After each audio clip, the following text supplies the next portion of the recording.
মা ডিভোর্সের পর বাবা সন্তানদের দায়িত্ব নেননি, মেয়ে উপযুক্ত বিয়ের, বাবাকে বিয়ের জন্য বললে তিনি বলেন তিনি জানেন না এসব বিষয়ে। আপন বড় ভাই আছেন, ওনাকে বিয়ের জন্য বললে তিনি পাথর দেখেন কিন্তু সালাফি নয়, শুধু নামাজি এবং টাকাকে গুরুত্ব দেন। সেক্ষেত্রে মেয়ের করণীয় কি? দিনদার পাত্র পেলে তিনি কি একা বিয়ে করতে পারবেন?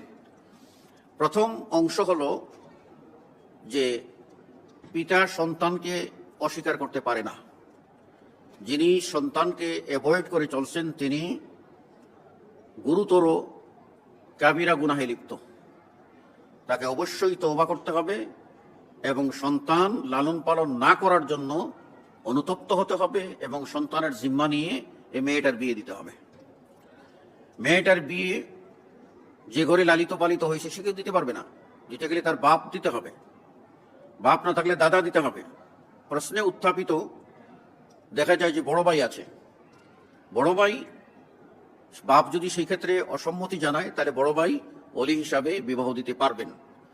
বড় ভাই ওলি হিসাবে বিবাহ দিবেন, তিনি সেই ক্ষেত্রে আপনার আকীদা সহি এবং দিনদার পরিবারকে খুঁজবেন।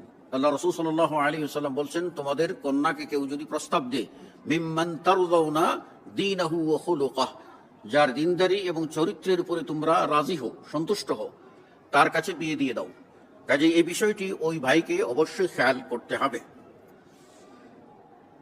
প্রশ্নের শেষ অংশে বলা হয়েছে যে দিনদার পাত্র পেলে যেহেতু ভাই সহযোগিতা না করে না, ভাই পাত্র চায় আপনার ওই রকম আকীদা সহি না, দুনিয়াবি, এইরকম মালদার আছে দেখে, এরকম অবস্থায় আপনার দিনদার পাত্র পেলে মেয়ে কি নিজে বিবাহ বসতে পারবে না।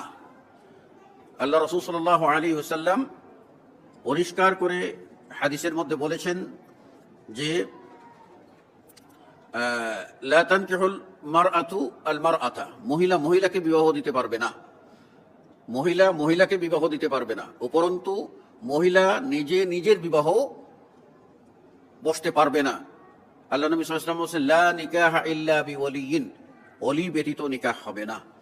অতএব এই অবস্থায় পরামর্শ হলো যে তিনি দিনদার পাত্র পেলে এবং ওলি অভিভাবকরা তাকে সহযোগিতা না করলে তিনি সেই ক্ষেত্রে আদালতের শরণাপন্ন হতে পারেন এবং তাদের মাধ্যমে তিনি বিবাহ পড়িয়ে নিতে পারেন। এই অবস্থা সৃষ্টি না হলে আদালতে যেতে পারবেন না।